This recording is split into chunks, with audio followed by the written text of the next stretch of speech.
Good afternoon, good morning, good evening, and good night, depending on where you are in the world. I am welcome to a celebratory 10K subscribers live stream. I did a poll a couple of weeks ago as to what people wanted me to do a live stream on. And so we're going to do a live stream on my favorite phrase, muscular Christianity, and we're going to talk about that. I will invite people into the studio to talk about the topic, not randomly to talk about anything that they want a bit later on after we've talked. But let's begin with some prayer.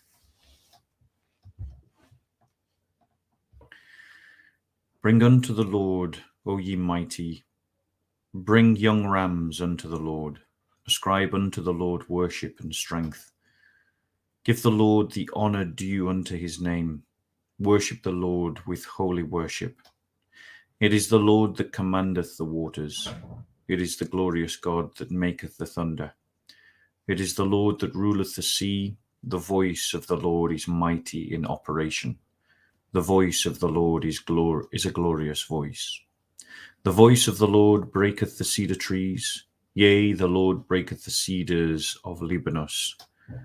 He maketh them also to skip like a calf. Libanus also and Sirion like a young unicorn. The voice of the Lord divideth the flames of the fire.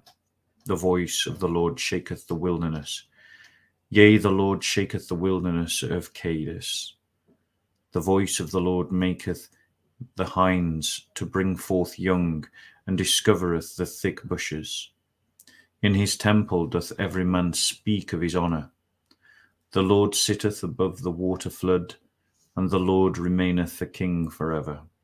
The Lord shall give strength unto his people. The Lord shall give his people the blessing of peace. This is the word of the Lord. Thanks be to God.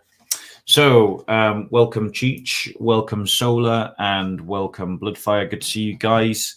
Let's just start off with a couple of notices.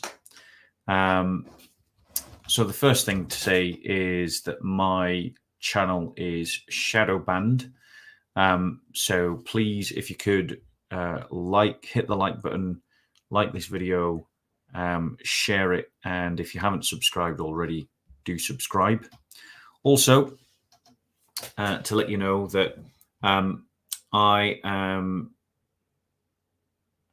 looking to let me just pull something up actually whilst I'm doing that.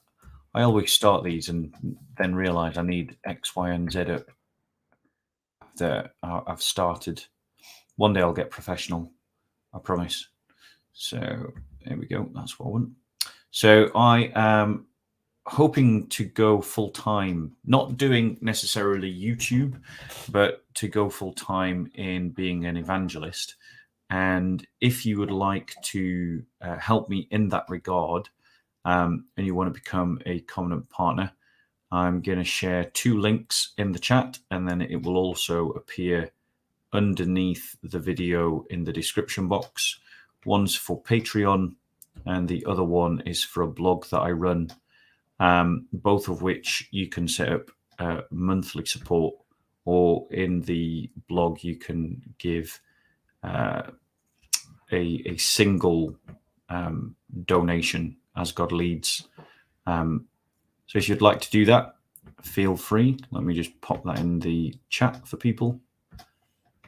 And then today's topic is going to be, it's going to be looking at muscular Christianity. It's the phrase that you hear me say 1,001 times. And in the poll, it was the one that it was the option that the vast majority of people voted for. So without further ado, I'm going to get on and talk about that. And then I'll open up the floor for a chat for anyone who wants to join in. So what do I mean by muscular Christianity? Well, its opponents characterize it as being just a catchphrase, that it's about having muscles on the body, or it's about wanting to fight at the drop of the hat. And it's actually none of those things, though those things aren't necessarily contradictory to it, though of course Christians wouldn't want to fight at the drop of the hat anyway. What I mean by muscular Christianity is a rediscovery of a Christian identity that hasn't been seen in Europe and around the Christian churches since before the Enlightenment. It is the idea of building our lives on a Christian series of doctrines, a Christian worldview, and upon Christian values, and to do that without any sense of shame, and to allow history to inform how we live out those values and live out that doctrinal worldview in the modern age. So it's looking at the history of the church and allowing the history of the church to influence and inform how we live out our values and our doctrines in the modern world, and to do so without any sense or need for compromise with the Enlightenment or any other or any other group for that matter. You see, the way that we live our lives is we express our lives through political actions, through economic actions, and through socio-cultural actions. And what I'm saying is that we should try to build all of our life, our political life, our economic life, and our social and cultural life upon our Christian values and our Christian doctrines. Now, what do I mean by the doctrine? I'm talking about the idea of the Nicene Creed, that creed of the church that is the one that is celebrated in our liturgy, the Apostolic Creed that's also celebrated in our liturgy. This is the core of the Christian worldview. And what do I mean by our values? Well, what I mean by that is virtue ethics. The idea that we ascribe value to certain habitual behaviors over and above anything else, and allowing that which derives from our worldview, what our worldview would say is important, to be that which we ascribe value to, such as the idea of the traditional family, of mother and father, children, and bloodlines going off in both directions. So what do I mean by politics? By politics, I am talking about where influence, power, and authority are conspicuously at play in society. That we as Christians, when we are in a position of power, when we're in a position of influence, when we're in a position of authority, we should use that for the telos of the church, as in for the good of the church and for the good of the kingdom.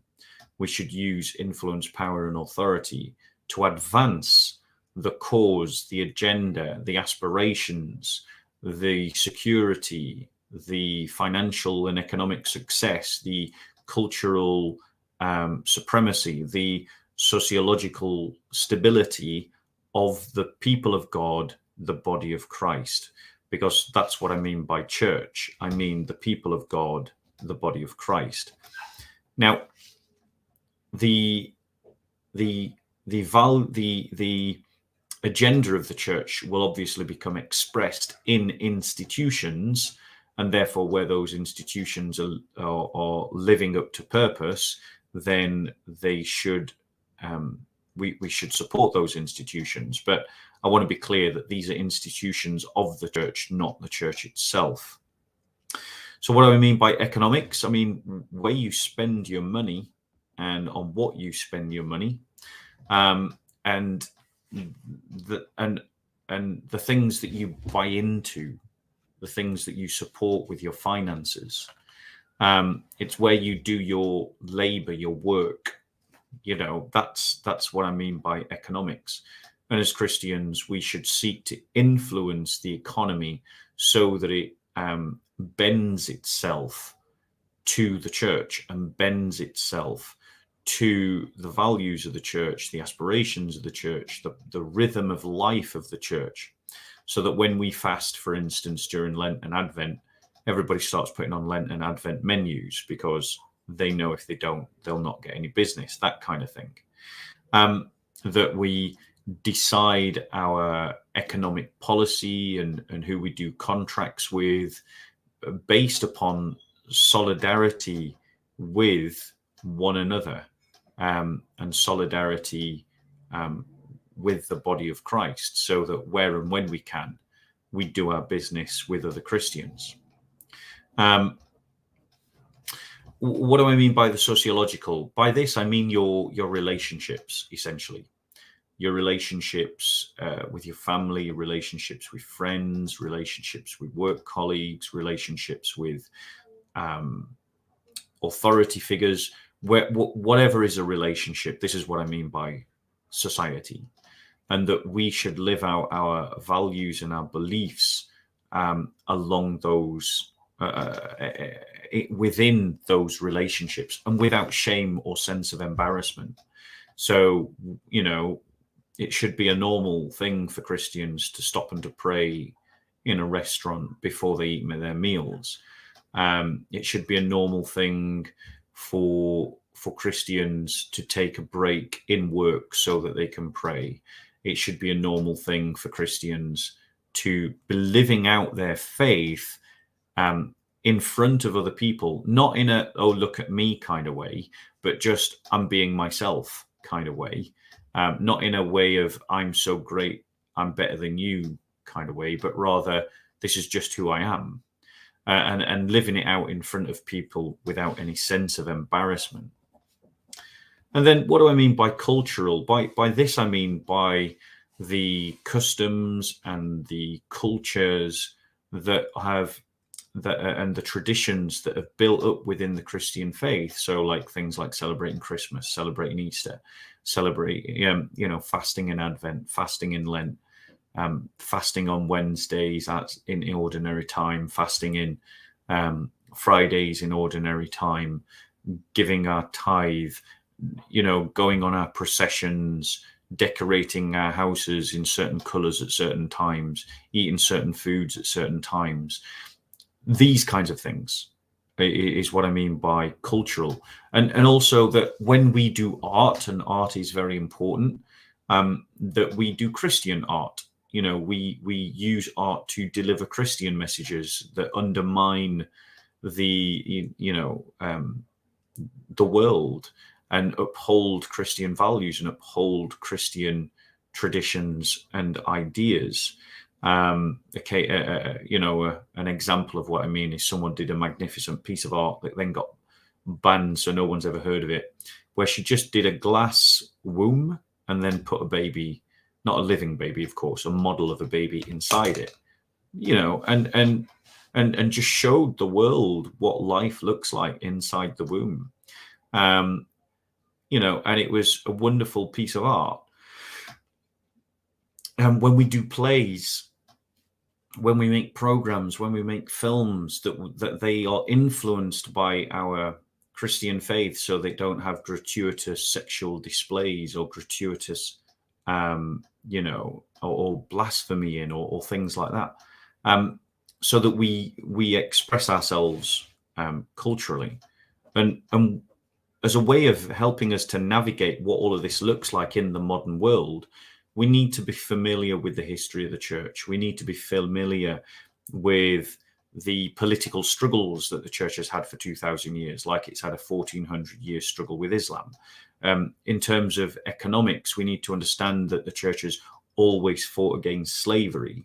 We need to understand that Christian values are things built upon hope, love, and faith, and that therefore these are things that we should value in our relationships, and we should reward when we meet them in other people, that we value the family, and so we should be proactive in creating families.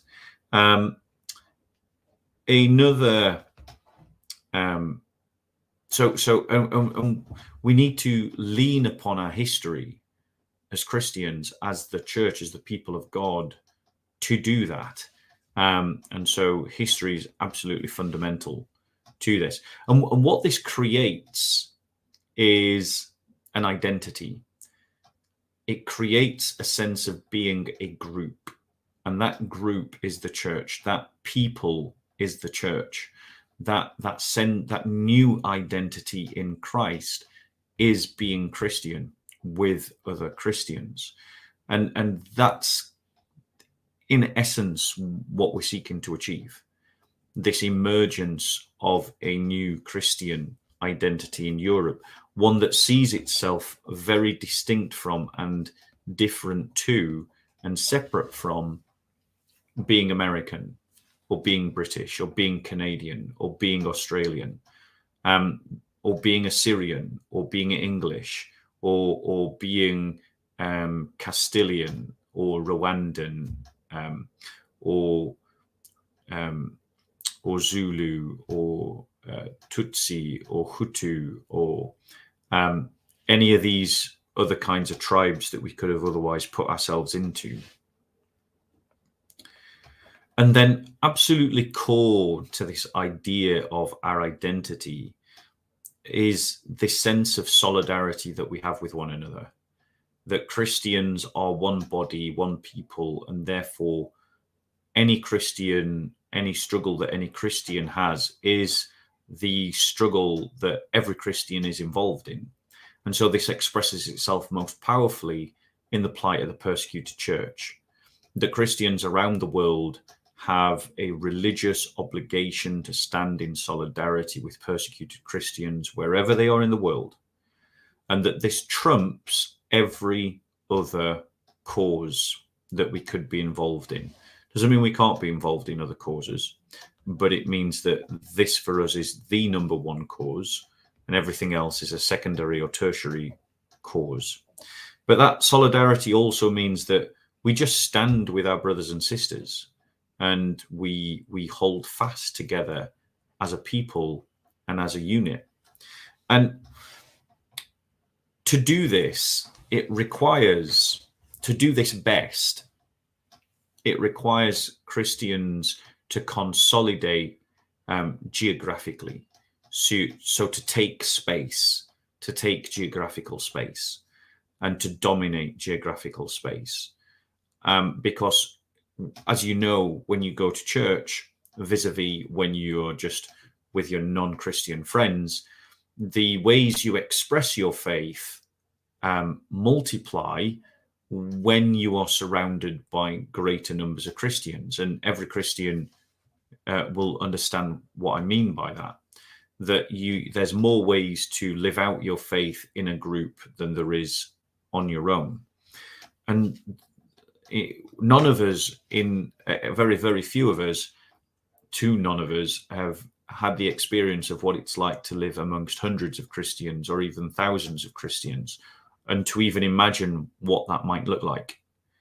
And that's the journey of discovery that muscular Christianity calls every Christian to participate in, that we take over geographical spaces, and I would argue to do it by political constituencies, and to take over constituency after constituency after constituency and just consolidate, and then to see what living out our faith in this way looks like when there's hundreds of us, when there's thousands of us, when there's tens of thousands of us. So it very much depends upon the idea of what we would call the Benedict option. And the thing about this faith is that it's not frightened of masculinity. It's not frightened of masculine energy. And so it has a place for that.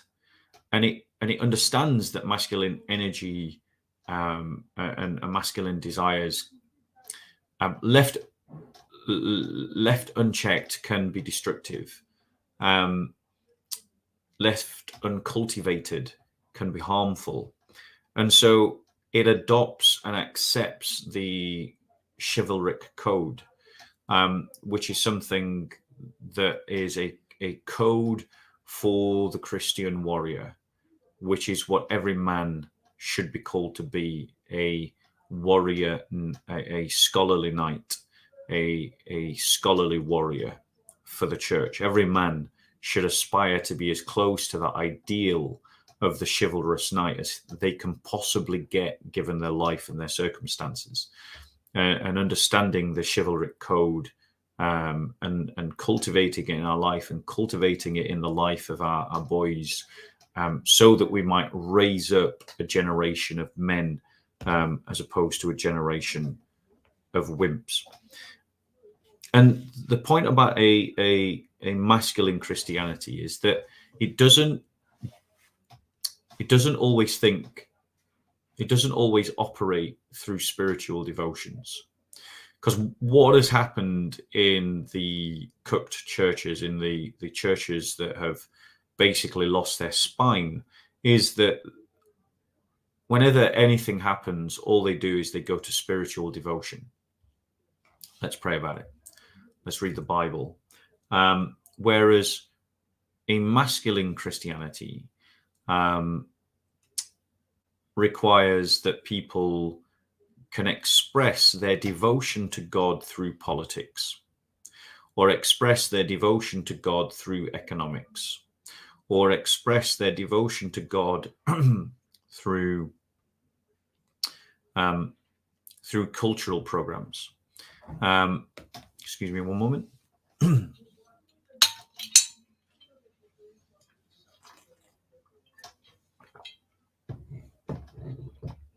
So it's not just about spiritual devotion. It's also about political devotion as well. And the other corollary, I can't even say that word. The thing that parallels to all of this is that it has a spirituality of martyrdom. The idea of the cross and suffering is familiar to a muscular Christianity. It is something that accepts suffering in the way of Christ, understands that your cross was not meant to be a comfortable mattress, but it's meant to be a rugged, hard cross upon which we learn to die to ourselves. And dying to ourselves can also mean quite literally dying for Christ. That one of the greatest honors that can ever befall a Christian is that we die for Jesus. And so that we accept the spirituality of martyrdom, and we celebrate martyrdom, and we celebrate those who suffer for the faith, and we have solidarity with those who are suffering for the faith. And that's a very essential element of what I mean by, and when I talk about muscular Christianity. And because martyrdom is our witness, our giving of a statement of, we truly believe this, we truly wish to practice this in the way we go about ourselves. And the final part of this is that we proactively work for the liberation of persecuted Christians, that through the use of economics, politics, societal relationships, cultural expressions, We constantly raise attention about the persecuted church. We constantly work to alleviate persecuted Christians. We work to liberate persecuted Christians, and we work to defeat the oppressors of persecuted Christians. So, and that is very much at the heart of our spirituality and our lives. That it's not just something that we say out, that we tick a box and say we've done something on this, but it's something that is a key theme of all our lives. And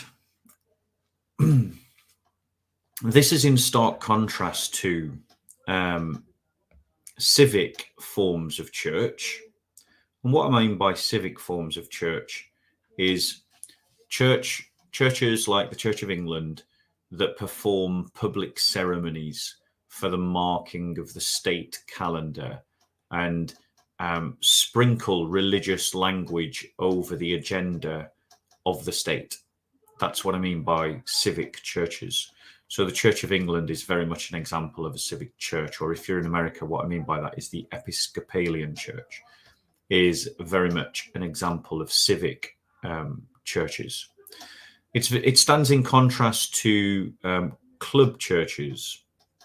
So what I mean by club churches is pretty much nearly everyone's model of church, which is this idea that church is this club that we go to on a Sunday that has some events that we go to during the week.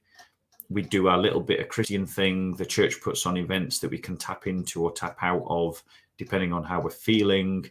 And we kind of, we have our church activities, and then we have like our own lives, which is not to say that our own lives aren't also Christian. I'm not trying to imply that, but that church is this activity club that we thread into our lives throughout the week. So that's what I mean by club churches. And finally, it's in contrast to NGO churches. So NGO churches are often also civic churches, civic religion churches, but NGO churches are basically churches and fellowships that have been turned into an NGO. So they exist to serve a food bank, or they exist to help refugees, or they exist to help the homeless. And that it's almost like the only way that the fellowship expresses its faith is through its charitable work, which is not to say that that charitable work is bad in any way, but I'm just saying that is not what a muscular Christianity is about.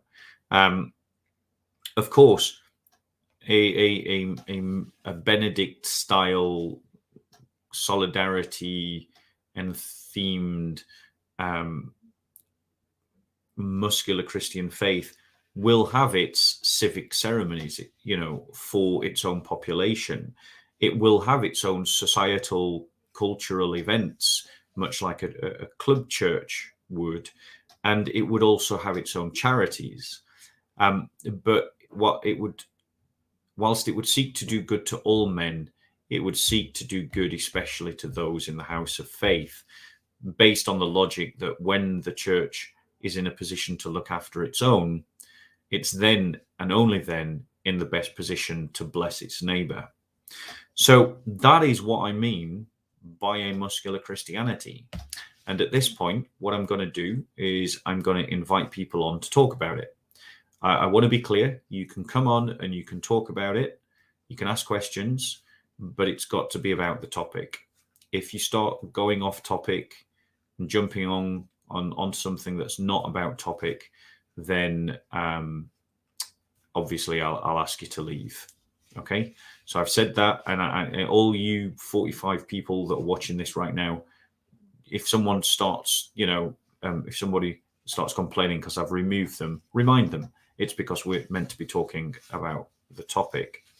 So I'll just put out the link for people to join.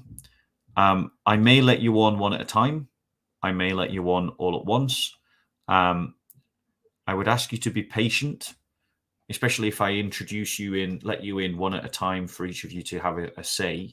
please be patient. You know, if you're in the queue but you're not brought onto the screen, just wait your turn. I promise you, you'll all get on. Okay. So I'm going to put that out there. And if you want to start, join, I'm just going to grab some water.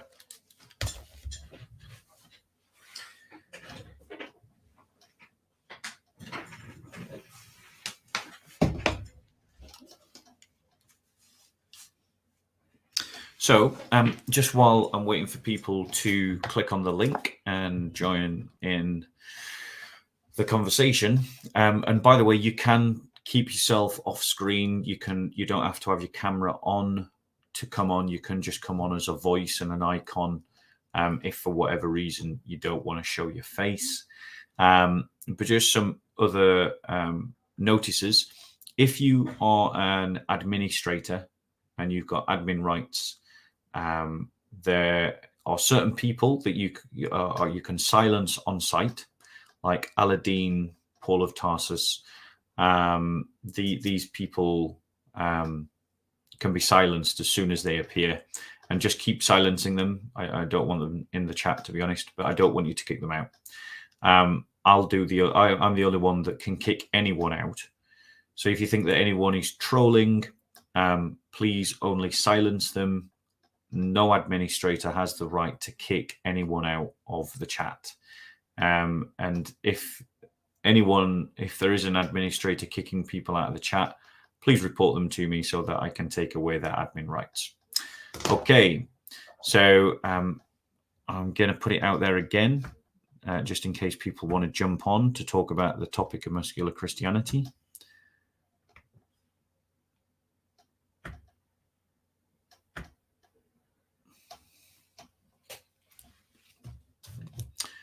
Okay. And then if no one comes on, I'll open it up to questions. But if no one's asking questions about this topic, I'll just shut down the stream.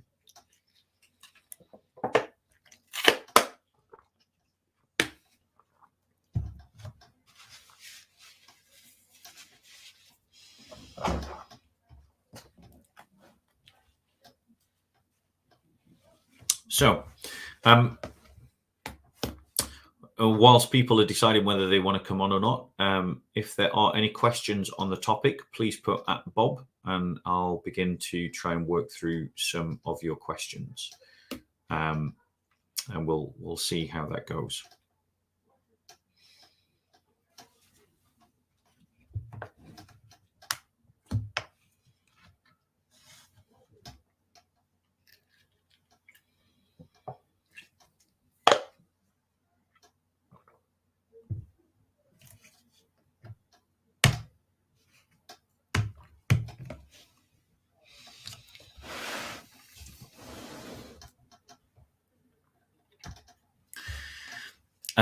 So Trinity, I mean, he's talking to Rob, but I'm going to dive in on it because I think it's important. But yeah, guys, what I mean by muscular Christianity, when I'm talking about the church, I'm talking just about the people. So I'm not talking about any denomination. I'm not talking about any institution. It is the entirety of the people of God, those who believe in the Nicene Creed, those who believe in the Apostolic Creed. That is what I mean by church. And that is all that I mean by church. I don't mean denominations. Okie dokie. So that is exactly what I mean. It's got to be broad enough. It's a movement of people. It's not an institution.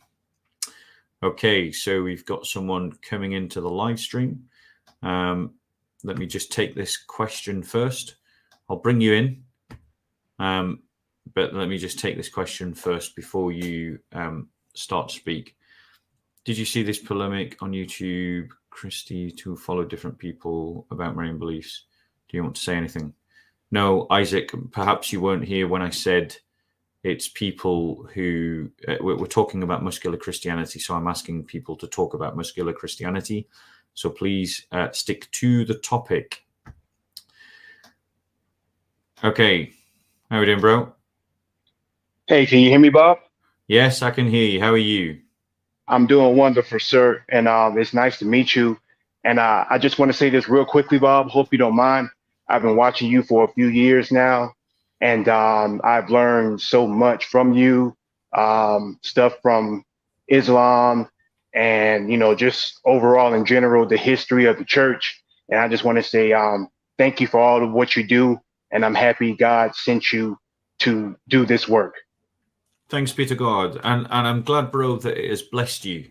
There's been a good number of people who contact me to say how encouraged they've been through what I'm doing, and I'm grateful that the Holy Spirit has done good things through what I've been doing. So I am grateful for that.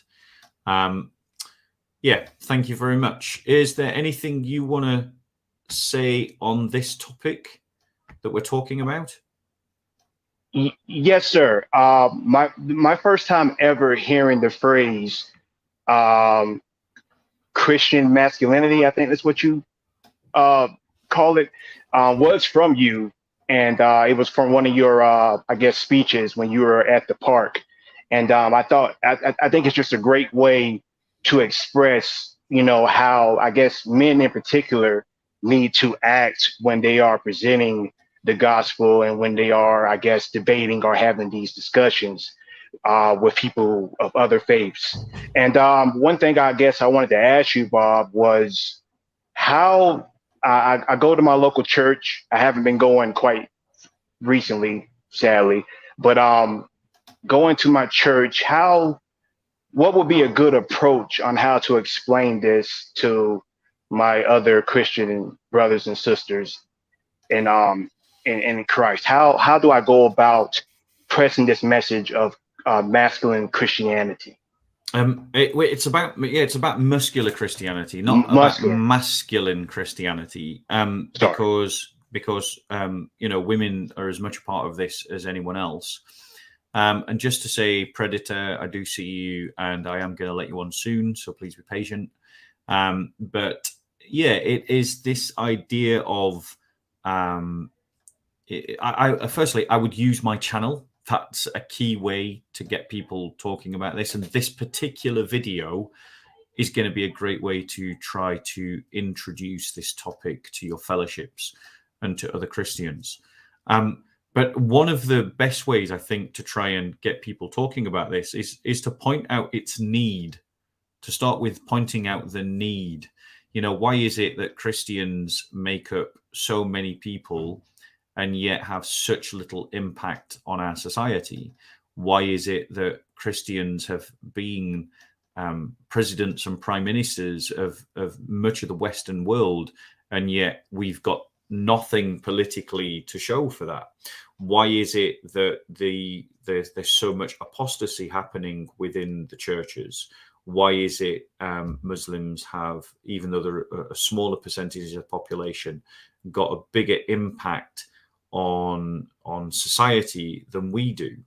So it's about pointing out the need for it and then taking the conversation from there. Now, you don't have to go anywhere, Deddy King. I'm going to leave you on so you can continue to participate, but I just want to deal with a question, and then I want to let someone else in, and then we'll see how it goes. So Thank you. Is this a good example of muscular Christianity? It is, because of the Catholic practice of abstaining from meat that McDonald's restaurants sell fish fillet sandwiches. I mean, I don't know if that's true, but if it is true, then that would be an example of muscular Christianity, because they have influenced the economy through the choices that they have made.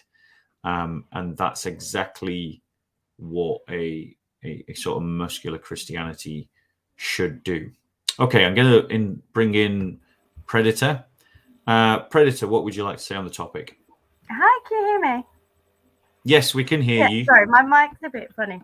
I want to also second what that man said. Thank you, Bob. You have been a light in a dark hole during every crazy thing that's gone on in the world. So I'd like to say thank you very much as well, because bear with me. Hold on. Sorry. It's okay. got kids in the background. That's totally fine.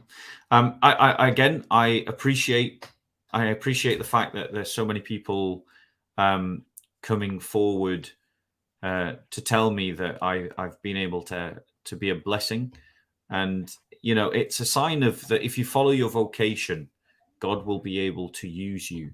So I want to encourage you guys, if you are not following your vocation, then get on it.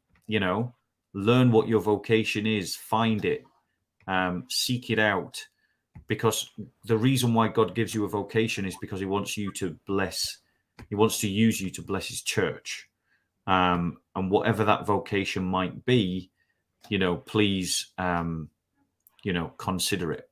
So I'll let Predator unmute herself in her own good time. Yeah, thank you. Oh, yeah. Do you want to? What else do Yeah. you want to say?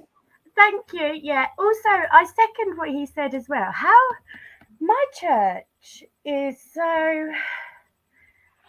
I don't even know how to put it. They've got great heart, great intentions, love, love, love, love, love, and just nothing controversial.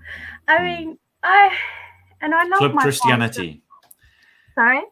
Club Christianity. Yeah, it's just so floozy and so not that like it's just so there's no depth to anything, and this is why everything you've said has been everything like that I've been thinking for a while now since I come back to the Lord. So yeah, but also, how do we take that to our church? How do we I've tried. So I think the thing is, if you've got a fluffy duffy church, which let's face it, lots of Christians belong to fluffy duffy fellowships. What I would encourage you to do is to take them on a journey of increasing solidarity with the persecuted church. Take them on a journey to increasing outward-based evangelism. It will never be that everyone will jump on board. There'll only be a few people each time, but take those few people and get those few people to get a few more people each time you take a next step along the journey of increasing the solidarity that your fellowship has with persecuted Christians and increasing their desire to do outward facing evangelism in the public realm. Like things like going on pro-life marches, things like setting up a desk, a tabletop with books, and speaking to people in the main square. Or but I think my church would do that. It's actually the whole. It's not even because I mean we feed the homeless. We do a lot of outreach work. Have they ever organised a protest about the persecuted church? Oh no, of course not. Do they talk about the persecuted church regularly? I mean, we do. We have a board in the church where they send a bit of money if there's an issue here, and it's just so surface level. It's just so. But this is what I'm saying: is you need to, for yourself, and for your fellowship, because the thing is, one of the dangers of Club Christianity is that it treats everything like a tick box, right? We've got a board about mission. We've got a board about the persecuted church. We've talked about the persecuted church this Sunday. We said a prayer for them.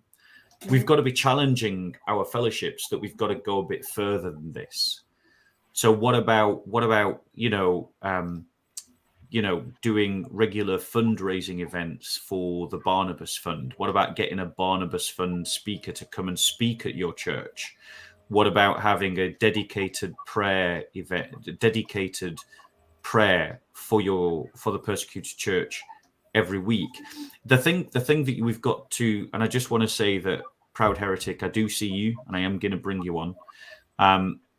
What we've got to try and do is be imaginative.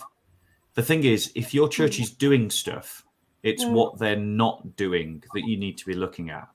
If they're feeding the homeless, and that by the way is not evangelism. I just want to clear that up. Doing alms in the community, helping refugees, doing soup kitchens, that's not evangelism. Evangelism is seeking the winning of souls to Christ. And so what you should try to do is start an initiative to try and take your community on a journey to greater and greater solidarity with the persecuted church, and more actual evangelism where you are confronting falsehood with truth. And this will force your church to deepen its spirituality. Either that or they'll jettison you. You know, probably the latter. You know, they'll either jettison you or they'll deepen their spirituality. Predator versus Prey. There's an article that I wanna put up for you. I'm going to put it in the chat for people. It's about how to radicalize your church, and I'm going to put it in the chat. But whilst I am finding that, I'm just going to bring in Proud Heretic. So, Proud Heretic, do you want to say what you've got to say? Yeah, I wanted to know how you doing, man. Thanks for the hospitality. No worries. Yes, we were sending communications via email for a debate on the incarnation, because I don't believe Jesus was fully God and man on earth.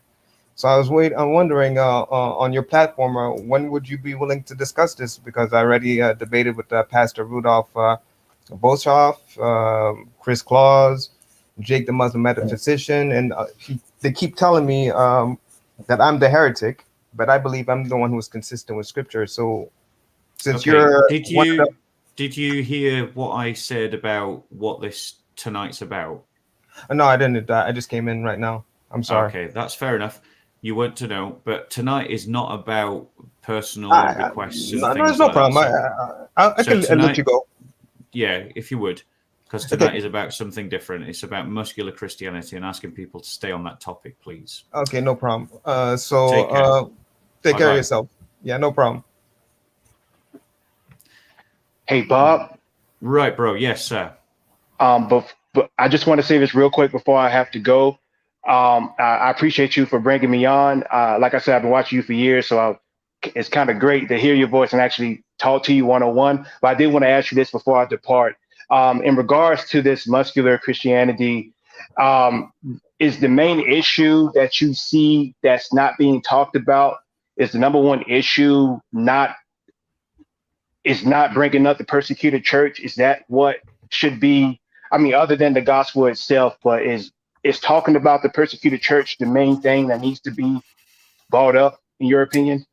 I think the church toughens up quickly when it has solidarity with persecuted Christians. It has to. Because if you're genuinely serious, and you're not just putting a board up to tick that box like they do in club churches, but if you're genuinely serious about doing everything you possibly can to help persecuted Christians, it brings a seriousness to your faith. And this is both a means and an end. It's a means to develop that muscularity within our spirituality and within our practice, but it's also an end in the sense of the end of allowing our brothers and sisters to be persecuted without any kind of response coming from us. It's an essential element, which is why I talk about it, but it's not the only element. If you remember from the introduction, I talked about a number of other things, like the chivalric code, like the idea of our customs and our traditions, like the idea of solidarity with just one another, of being political, of the idea of the Benedict option. So I've talked about, all of those things, but obviously solidarity with the persecuted church is much more. And coming back, I hope that answers your question, Des the King. Yeah, there's the King. There's the King. It did. Yes, sir. It did, Bob. And God bless you, sir. I will be praying for you. I do pray for you a lot when you're out there dealing with those extremists. Well, they're all not extremists, but dealing with those hostile people there. And I pray God's protection over you, sir. And you have a great rest of your day. Thank you. Peace be with you. Yes, sir. God bless. Amen for that. Hey, so back to you, Predator. And what I was saying about your church is very often it's not what a church is doing that's a problem. It's what a church isn't doing that's the problem. And it's about how, as Christians, do we deal with what the church isn't doing. And very often the way that our fellowships operate is that they'll operate like a club or like an NGO or like a civic religion, when really we should be operating as a people, and a people who are radically committed to one another. And that has to express itself as a radical commitment to the persecuted church that goes beyond just having a prayer meeting, that goes beyond just talking about it in our fellowships, and taking people on that journey of ever more serious commitment to the persecuted church and ever more serious commitment to evangelism will help them to develop that more profound, deeper, real faith, as well as, and I would encourage this, the study of the history of the church and study of apologetics and polemics. Okay, I am writing all this down because I will try. But what I was thinking the other day, though, when you were talking, so I don't think we're going to wake a lot of these people up. They're too comfortable.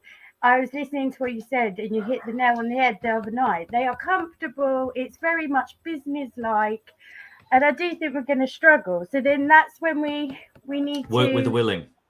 You work with the willing. You might find in a congregation of 30 people that only 4 other people, maybe 1 or just 2 others are willing to get involved. But work with the willing, and then work with the willing from other fellowships as well. Don't keep it to your fellowship, but be willing to mix it up with other fellowships and work with the willing on any of these things. And the thing is, it needs to develop a critical mass before lots of people jump on board, because sheeple are sheeple and they will only follow a crowd. So you've got to get a critical mass before a crowd starts to draw a crowd, if you see what I'm saying. And so I would get with a few willing people and just do what you can, because I genuinely believe that we need to set up cells of solidarity right across the country. And that was what I was thinking, failing that is kind of, because I do think we're going to be ostracized as crazy people. So I think then failing that, we're going to have to kind of unite in some form, some manner. And I was saying the other day, when I was younger, we used to go on camps. Like, I've got children, and we used to go on camps, like Christian camp, all through summer. And it would be the one thing when I was young that we looked forward to. And it's like things like that. Like, there's nothing. I mean, we used to go Soul Survivor, and that was great. But there's nothing. And our poor children that are coming into this, all there is just the world. Yeah, and this is why, as Christians, we need to consolidate geographically, so that and you get a sense of strength when you're surrounded by lots of people who think and feel the same as you. And this is why, as Christian, you give one another strength in those situations, particularly if you're also persecuted.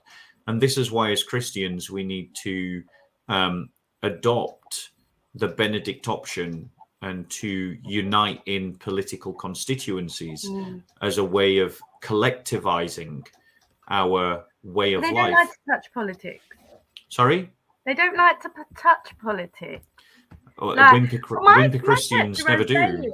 The coronavirus, they have only just started meeting last week, like properly, and even still you've got to have a negative test to join, and I refuse to participate. I don't want to start again, but so yeah, it's just becoming really difficult. So listening to you and JD Farag from Hawaii has just that's really where I'm at, because I'm not gonna, we're in this world, not of this world, and I just I've put sister. I've put a couple of links in the chat. You'll have to sort of rewatch the video to pick up where the links are in the chat. But I've put a couple of links to the blog that I run, where people can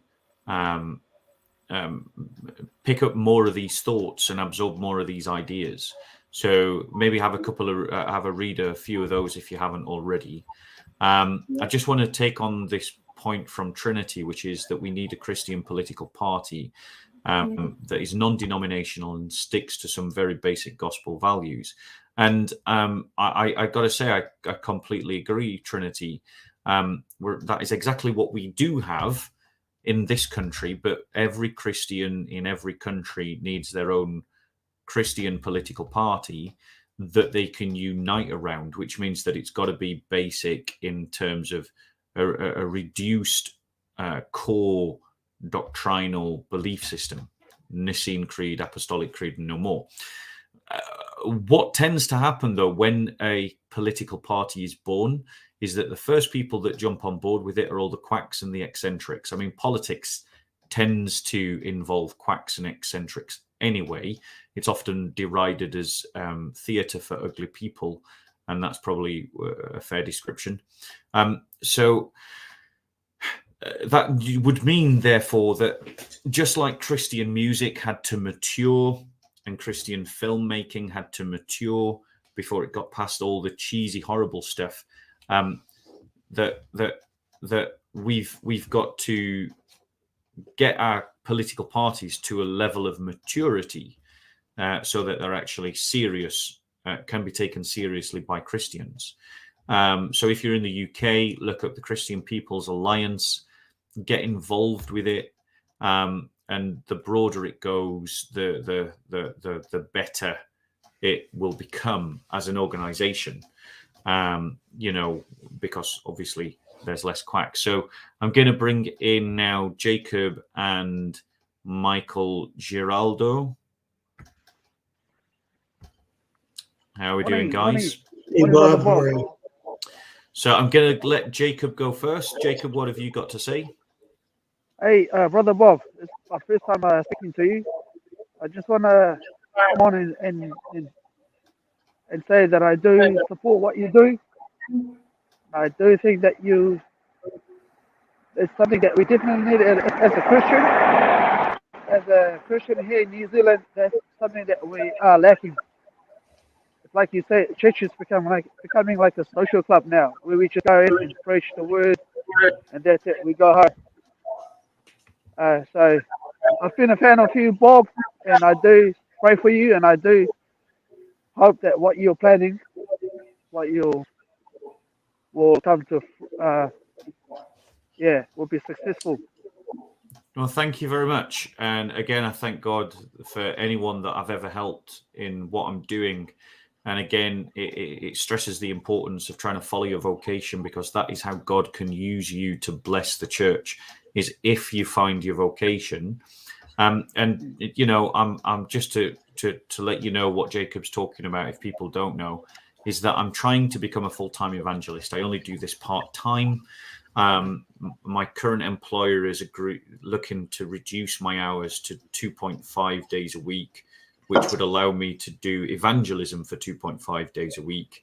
But I need the covenant partners to come forward to help support me so that I can do this full time, because, you can be an evangelist, but you've still got to pay your bills, And so if covenant partners come forward, then so be it. If not, I'll just have to tent mate like everybody, like Paul and the first apostles did. So, but coming back to New Zealand, and this idea of club Christianity, you're absolutely right. And I think lots of Christians are alive to the fact that the values that we're being taught from the pulpit and the belief system that we're being taught from the pulpit is not being lived out in our Sunday fellowships.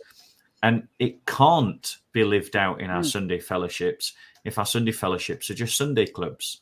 And the reason why they operate as Sunday clubs is because there isn't the density of population for them to be anything else.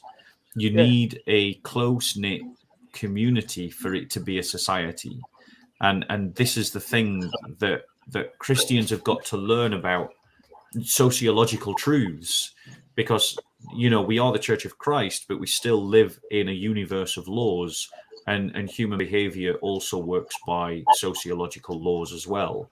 And so you need a density of population for Christians to be able to live out their faith as fully as they possibly can. And each of us are called to do our bit in this struggle, what we can do in this struggle for the good of the church and for the cause of the church. And that means that we've got to find our vocation, and we've got to do our bit, whatever that looks like. In places like in the West and in New Zealand, we see it with Arlene Foster, the kind of progressive agenda that's being pushed out there. And the fact that cultural Christianity and club Christianity and NGO Christianity and civic Christianity is just collapsing. It's just eroding away, because it isn't the thing that feeds the soul, and people are looking for something deeper that we've got to rediscover as a people. I think, Bob, another issue that I see is I think the churches are willing to compromise. Jacob, sorry. Just before you go into your other issue, and I will let you come back in, but I just want to let Michael speak, and then I'll come back to you if that's all right, Jacob. Cool. Go on, Michael. Yeah, that's good. Hey, Bob, how are you? Can you hear me? Yep, here, loud and clear. Thank you. Beautiful. I love the work that you're doing. I think it's fantastic. About the muscular Christianity part, I think, when you talk about club believers and stuff just going to their churches and then really having a way to express themselves after that, I don't think we should depend on the authoritative structures in anyone's Christian church. But if you came across and you develop a brand that would go global, something like the Green Party, everybody knows a few different things about what the Green Party stands for. We need something similar for a Christian movement or a global Christian movement. And you use a lot of the night mythologies and caricatures in your muscular Christianity displays and stuff. We need some kind of a banner that unites all Christians across denominations, so that we can pool our values, our gospel values together, and we can actually make an impact on the world. Now, we're fortunate. We're in democratic societies, England, Canada, United States, New Zealand, and I think people in those societies have to be reminded of the fact that the reason that they're democratic societies is because of the Christian influence over the last 1,500 years or so that developed, the concept of free will and freedom of expression that allowed those democratic societies to sort of develop in the first place. The foundation of those societies is still Christian, Judeo-Christian in its basic form. So we need a movement that doesn't isolate us in political groups and political parties and separates us all over the place. It would be nice to get some sort of structure, some sort of global group that we can identify with as Christians.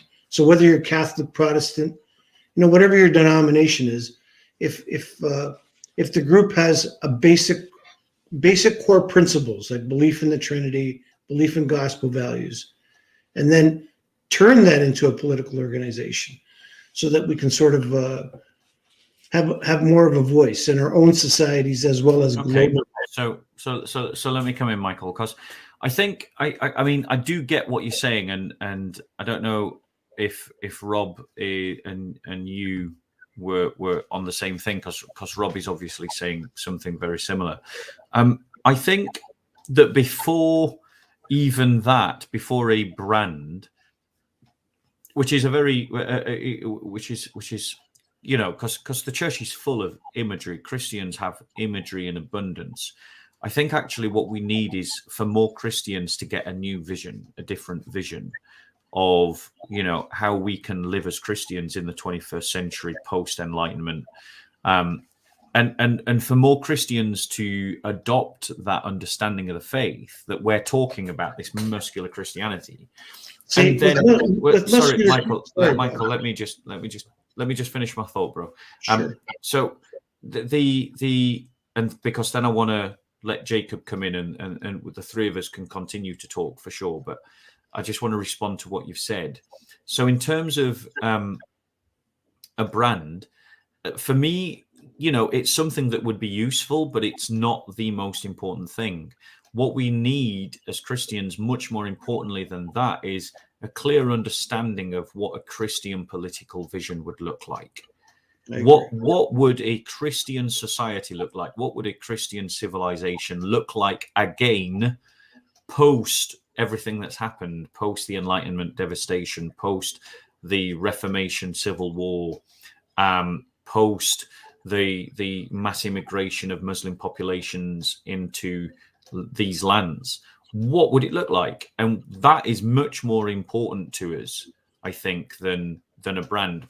If Christian political parties were set up in different countries and they had a conference once a year in which they came up with a brand for themselves, then fine, let that happen organically. But right now, we need these Christian political parties to emerge first, before we start talking about things like branding. But the symbolism is important to communicate messages, and the way that you communicate messages can be through art. So just before you come back in, Michael, I just want to deal with a comment, and then I'm going to let Jacob come back in, and then we'll all talk. So if you just bear with us. So let's just deal with this. How do we make more time for the Lord in a world that's constantly stealing people's lives away? I mean, it's not quite on topic, but the way that you would do it, bro, is through choice. You would dedicate time in your day, and then as a fellowship, you would dedicate time in your week. And then if there were more of us, we dominated a constituency, we could influence the local economy so that everything started to shut down on a Sunday. But you couldn't start to have that happening until Christians made up the majority of people in a particular area, and everyone suddenly realized, oh, wow, there's no point opening on a Sunday because no one comes and shops on a Sunday, so we might as well have it off. Plus, you could also then start protesting outside of shops that are opening on a Sunday and, putting the customers off and boycotting shops that open on a Sunday, so that they would realize that it's important for them to close on a Sunday. Okay, so Jacob, I'm going to let you back in. Yeah, thanks, Bob. I just want to highlight 2 points. What I think is what failing us as Christians. First, I think with the denomination is what dividing us as a church, as a Christian. And secondly, what they're teaching the church is not working. I'll put it into perspective. For example, I grew up in a Christian family, like a cultural Christian, but I never knew the doctrine of Trinity until I watched you guys on YouTube. I was never taught at church. This just the main doctrine of Trinity is not being taught at church. And I think that's what failing us as Christians as well. Why do you believe the Bible is true? That stuff has never been taught at church until I watch you guys on YouTube. And I think the church is failing us. And I think if we can, and denomination is definitely one thing that's dividing us. I don't know how we can fix that. But so let me reply to that. So we're never going to get rid of all the denominations. So let's just put that out of our minds. That's not a realistic ambition or goal.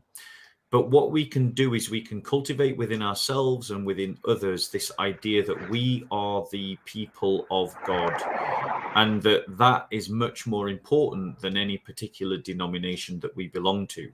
So we can still work together, still worship together, still stand in solidarity with one another whilst attending our particular denominations. There's a group here in London that I'm a big admirer of. They're called the Antioch Community, and they are Christians that have all choose to move into the same geographical space. They all attend faithfully their own denominational church on a Sunday. They all participate in what their denominational church is doing throughout the week. But then what they do is they will come together as as a community in a geographical space and live life together throughout the rest of the week, as well as putting on ecumenical events and outreach programs and outreach activities as the people of God. And I think that is a great way to do it, a great way to get between the sectarianism that we've got now to the unity of the people that we seek to aspire to, is that model that the Antioch community have got here in London. You mentioned about churches not teaching basic Christian doctrines.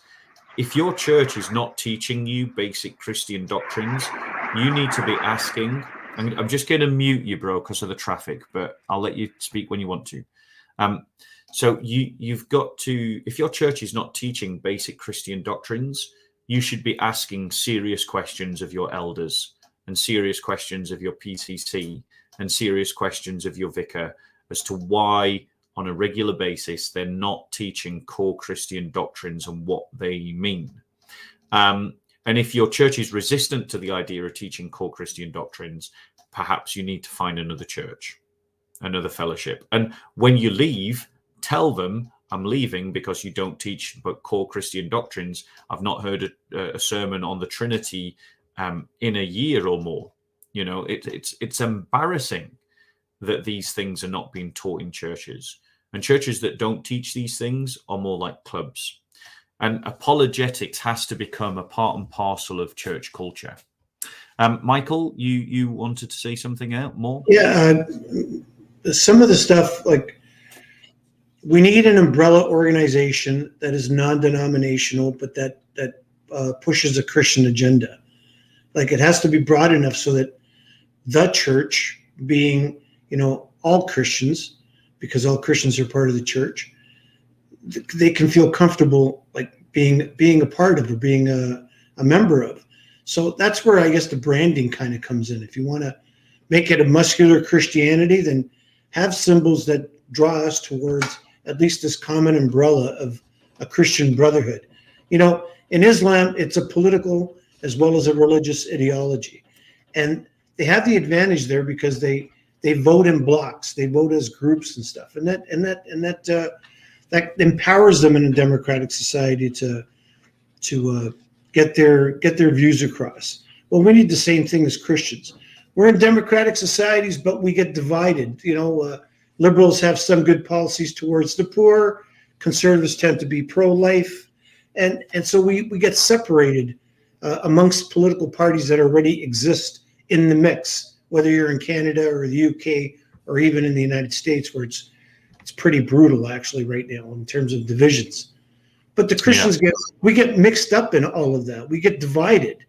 And if we want to have more of a political voice, we need something that's going to unify us so that at least we can say, this is what the umbrella group of muscular Christianity is telling us to sort of do and move and in a particular direction of gospel values or whatever.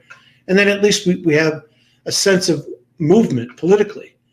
The way it is right now, we're just too diluted. We're too spread out. We're just absolutely into the fray and stuff. And this is the thing, is that because we lack a clear political vision of our own, we end up adopting the political visions of others.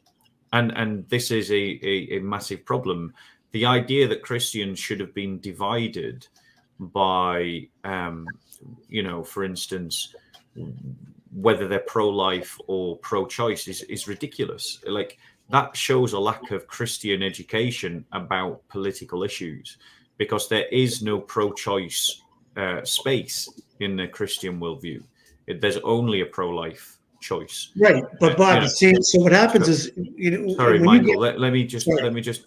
So the other thing that I would say in addition to that is, I agree with you that organization is going to be necessary. It's a necessary part of this, but that's not going to be for a while. We Christians are much further back in this process. What we need to rediscover firstly is our identity. Our identity, and from our identity will emerge the organizations. When we discover what unity feels like, then we'll create the organizations. There's lots of organizations out there that need to be reinvigorated because there aren't enough Christians working for them. But if there's one word that could be said prophetically for the church, it's the word consolidation. The church needs to consolidate in terms of its institutions, in terms of geography, in terms of its structures. It just needs to consolidate because, as you said, we're too diluted, we're too spread out. I just want to say something in the chat. If there are any admins in the chat and there are people who are distracting from the topic because they're here to do something else, then I would ask the admins to silence them. Don't kick them out, just silence them. Because I noticed that there is a whole conversation going on that's got nothing to do with what we're talking about. So let me just deal with this question. Are you doing full-time ministry? No, I'm not. I'm only doing part-time because that's all I've got the funding for. Let me deal with this one. Let's tackle the property gospel preachers and their churches first, as they totally misrepresenting Christianity. I think that there is a harvest to be made amongst prosperity churches. Because there's lots of sincere, good Christians, including some of the pastors as well, to be honest, who are just misguided by erroneous teaching. And if they could be convinced to buy into a much deeper Christian faith, they will, they will be powerhouses for the body of Christ. I just want to let Jacob back in, and I want to apologize, Michael, because I lost connection briefly and got kicked out. So I didn't catch everything you said. So if I missed some of what you said, I apologize. Okay, Jacob, you're back. Thanks, Brother Bob. Yeah, I think Brother Michael made some good points as well. I think he's raised some good points. In terms of our leadership, it doesn't give me much confidence and hope in our leaders. The Pope, the Archbishop of England, they're just sitting in their comfortable mansions, not really having reading the word of Christianity faith. Right. If I can just add on to that as well. Yeah. Could you say that? Because you broke up a bit and I didn't quite catch what you said. Could you say it again? I was just saying that our leaders, our current leaders, are just weak at the moment. Pope, Yeah. Archbishop of England, they're not doing anything, Yes, and we should accept that we don't have leadership. Oh, yeah. Jacob, we should accept that we don't have leadership. That the body of Christ currently is largely leaderless, and we should find leaders wherever we can find them. They do exist. There are still good bishops, there are still good pastors, but there aren't many of them. And when we find a good leader, we should support that leader so that they grow in influence. Whilst leaders, and maybe even that is where we should congregate. Maybe that's where we should consolidate. When we identify a good bishop or we identify a good pastor, move to that church, move to that area, so that these leaders are strengthened and magnified by our support, and that those who are weak leaders continuously lose our support. One perfect example of this is St. Paul's Cathedral in London. It's a church that has been growing fat on tourist pounds for years and years and years. And they could have used that money to build up a massive network of faith. They could have used it to do evangelism. They could have used it to do discipleship. They could have used it to turn St. Paul's into a mega church in London. Fully rooted in a historical tradition, but instead they wanted a monument for tourists.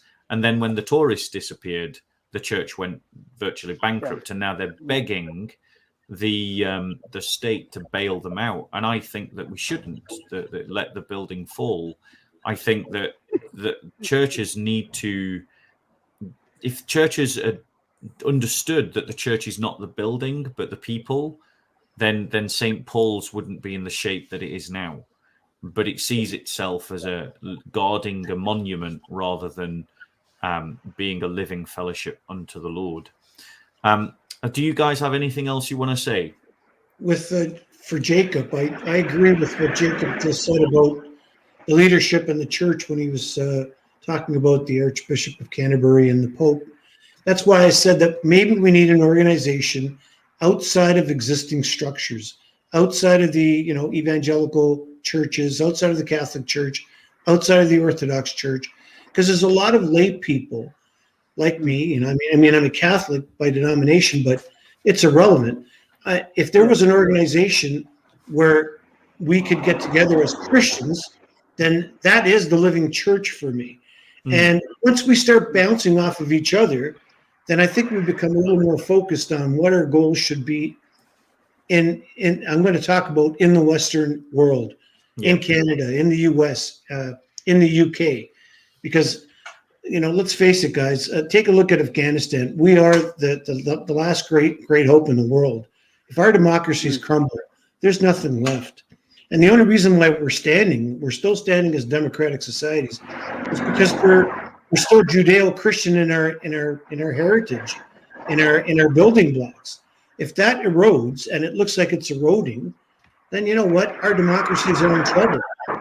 They really are. They're in trouble in Europe, and they're going to be in trouble in North America as well. The threat in Europe will be fascism, rise of nationalism and stuff. So if we have an outside organization that starts to form so that Christians can become a little more politically astute and powerful, then we might be able to stop this slide that we seem to be going on in the West right now. So let me say again that I don't think we can rely on the leadership that's there already, Bob. I think we need younger blood, and we need younger progressive Christians out there in an organization that will at least open its arms up to the entire church, which is all of us, because we're all the body of Christ, as far as I'm concerned. Yes. So let me reply to that. I'm just going to mute you guys for the background noise. So in terms of this other organization, there are other organizations out there to get involved in. At this moment in time, I think what we need to do is just get more Christians thinking about these kinds of questions and more Christians thinking about these topics. I know from looking at my own stats that I am speaking to lots of brothers. I'm speaking to lots of Christian men, and a good proportion of them are younger men as well, that are hearing what we're talking about and agreeing with it, and they feel it inside them. This idea, yes, this is something we should be doing. The point about setting up another organization is that I think there's already enough organizations out there that you could get involved in and supporting. But if you think that there's an area missing, and you feel it's God's vocation that you are to set up something to deal with that missing area, then run with it. I'm not trying to stop anyone from doing that. I myself, I couldn't be a leader because I'm just not morally good enough. I've not been morally good enough in my lifetime, but I can still be a signpost. I can still be a voice. I can still have an opinion. And for my part, like anyone who wants to jump on this so-called bandwagon, this idea of the soldiers of Christ online, this idea of this, spreading this idea of like a muscular Christianity. And like I say, this is your video to use. Like I'm doing this video so you can introduce the topic to other people. Maybe someone can just snip out the introductory bit that I did at the beginning and use that talk in isolation. Like, feel free to use our videos, feel free to shadow our channel, feel free to adopt our apologetics and to use it on your own channel. What we need more than organizations is movements of people. That's good. It's about a movement of people, not having an organization. Because one of the things about the church is that it can always be a place that draws people who want power over other people. And you know, it certainly I'm in no place to organize anything centrally. So it's something to be wary of, which is why I'm weary of another organization. I'd rather people join a more tested, older organization and reinvigorate that with these ideas rather than try to set up a new one. But, you know, again, if you feel God is calling you to do something like that, then I'm not trying to get in anyone's way.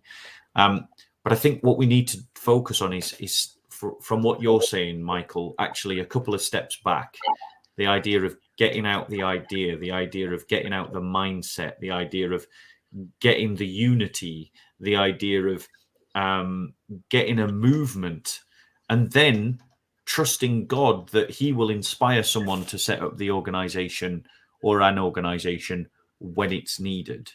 But certainly I wouldn't want anything that I say to be interpreted as a call for yet another denomination. I would die and turn in my grave if people tried to turn what I'm saying into another denomination. I'd be happy for my ideas to take over existing denominations. I'd be happy for my ideas to become parties and movements within denominations.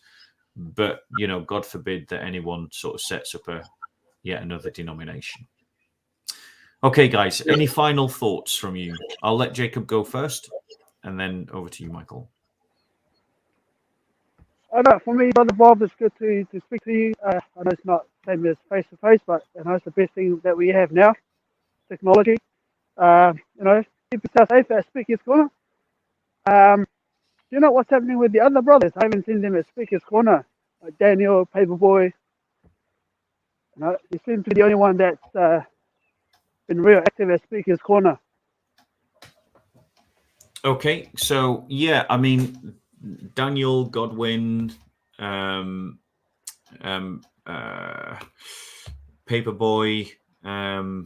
some of the others, you know, basically, I would say that some of them left for good reasons, but most of them left because of sectarianism and because they wanted to argue too much with one another they ended up arguing too much with one another rather than growing in love with one another. Because the danger, particularly people who do apologetics and connect with other people who do apologetics, is you try to be too dogmatic. And I want to stress the importance of that it's love that builds up and knowledge that puffs up. And so, you know, don't fall in love with your own knowledge. Remember the internal spirituality. Even if you're an apologist, remember the internal spirituality of loving your brothers and sisters, of operating from a place of hope, and of operating from a place of faith. And thank you very much, Jacob, for your encouragement. Okay, I'll let you take yourself out of the chat. Michael, I'm going to let you in on a second. I just want to deal with Gina's statement. Do you think it would be a good idea if churches offered events for non-Christians like agnostics or members of other religions to tell them about the faith and allow them to ask questions? Absolutely. But my caveat to that is that they do that with sufficient training. They make sure that they've got someone sufficiently trained to take those questions and someone sufficiently trained to present the faith. But evangelism should be at the heart of every church. And these kinds of events that you've just described, Gina, should be a regular staple of every fellowship, in my opinion. Michael, your final thoughts, sir. I just want to say thanks, Bob. I appreciate everything you do in Speaker's Corner. I think you do a great job of doing the apologetics for Christianity, especially with the Muslim community. And I'm grateful that you're doing that work and presenting Christ to them in a very loving way, I might add. So it's been fun talking to you, Bob. So well, thank you very much for coming on, Michael. I've really appreciated your input. I think you're already thinking like the next step along in this path that I'm trying to. I just want you to know that we're thinking about this in Canada too. Like I'm sure they're thinking about this in the US and other places as well. Good. We just need to do it in a loving way, and we really need to get our act together. Yeah, honestly. Yeah. Anyway, thank you very much, Michael, for your input. Thank you very much. God bless you, bro. And just to echo Michael's final thoughts, there definitely needs to be a revival of a muscular Christianity across the English-speaking world. And so I'm putting this out to every English-speaking Christian. Like the West is falling because the church has fallen. The West is crumbling and eroding because it has cut itself off from its root. And the only way that the West is going to recover any sense of itself in the world is if it recovers its Christianity. And that can only happen if Christians themselves discover their Christianity and push that forward themselves, and do that with some gusto. And that's what I'm talking about. So guys, please, use this video, clip it, edit it how you want, obviously for good purposes, to introduce people to this idea, and to get the conversation going. I just want to see if there's anyone else that's got anything to say on topic. As always, you guys just end up always having your own conversations. Let's have a look, see if there's any other questions that I can do. Ever heard of a church celebrate the scattering of God's people during the benediction? Not on topic. We're talking about something. Okay. If there are questions to me, please put at Bob, and so I know that you're talking to me. And it's got to be on the topic of muscular Christianity. Okay.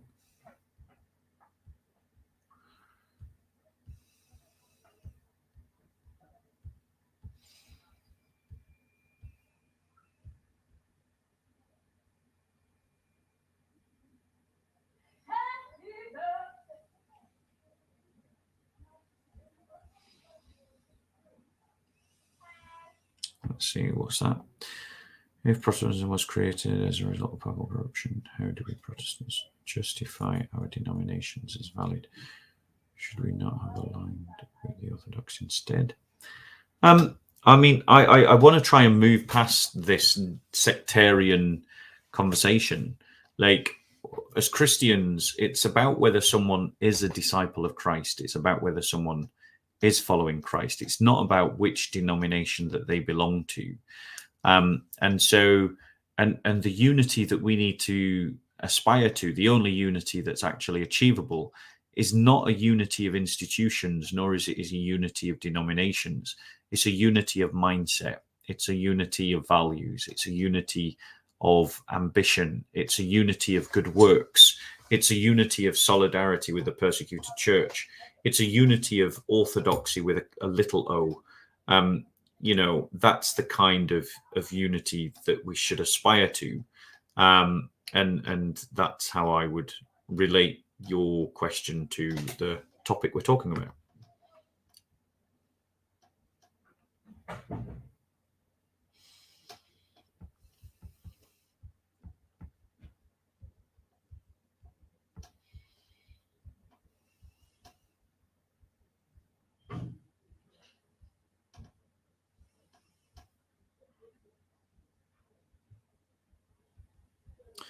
Okay, it doesn't look like anyone's got any questions for me. So I'm going to draw this to a close. I want to thank you all guys for tuning in.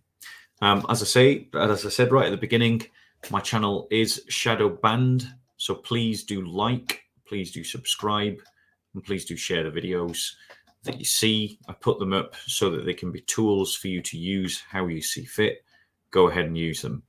And you know, I would ask you that, you know, if you feel like getting involved in supporting me so that I can do this full time, then please use one of the 2 links that I'm about to put into the chat, so that you can either support with a one-off donation, or in terms of a monthly commitment from your tithe. Either would be gratefully received. Don't feel under any pressure though. Only give what you can afford. And I don't believe in any kind of prosperity stuff. So I just want to say the only thing that you get back for this is my gratitude and God's blessing if he wants to give it to you, but there's no promise about that. You just get to share in some of the good works that I get to do in terms of my evangelism. And yes, guys, thank you so much. Let's end in prayer. And that is the video that I promised that I would do once we pass 10,000. And once we pass 15,000, I'll do another live stream. I'll put out the topic again for what people want to talk about. And we'll do one at 15,000, one at 20,000, one at 25,000. And I'll just keep doing that. So the quicker we hit those numbers, the better. I did notice that as part of the shadow banning, that YouTube seems to be unsubscribing people. So it's almost like for every 2 people that join, 1 person is unsubscribed, and that's why it took so long to get to 10K. Hopefully our growth will not be so slow going forward. So let us end with a prayer. Rejoice in the Lord, O ye righteous, for it becometh well the just to be thankful. Praise the Lord with harp, sing praises unto him with the lute, and instruments of 10 strings. Sing unto the Lord a new song, sing praises lustily unto him with good courage, for the word of the Lord is true, and all his works are faithful. He loveth righteousness and judgment. The earth is full of the goodness of the Lord. By the word of the Lord were the heavens made, and all the hosts of them by the breadth of his mouth. He gathered the waters of the sea together, as it were upon a heap, and layeth up the deep as in a treasure house. Let all the earth fear the Lord. Stand in awe of him, all ye that dwell in the world. For he spake, and it was done. He commanded, and it stood fast. The Lord bringeth the counsel of the heathen to naught, and maketh the devices of the people to be of none effect, and casteth out the counsel of the princes. The counsel of the Lord shall endure forever, and the thoughts of his heart from generation to generation. Blessed of the people whose God is the Lord Jehovah, and blessed are the folk that he hath chosen to him to be his inheritance. The Lord looked down from heaven, and beheld all the children of men from the habitation of his dwelling. He considereth all them that dwell on the earth. He fashioneth all the hearts of them, and understandeth all their works. There is no king that can be saved by the multitude of an host, neither is any mighty man delivered by much strength. A horse is counted but a vain thing to save a man, neither shall he deliver any man by his great strength. Behold, the eye of the Lord is upon them that fear him, and upon them that put their trust in his mercy, to deliver their soul from death, and to feed them in the time of dearth. For our soul hath patiently tarried for the Lord, for he is our help and our shield. For our heart shall rejoice in him, because we have hoped in his holy name. Let thy merciful kindness, O Lord, be upon us, like as we do put our trust in thee. Through Christ our Lord. Amen.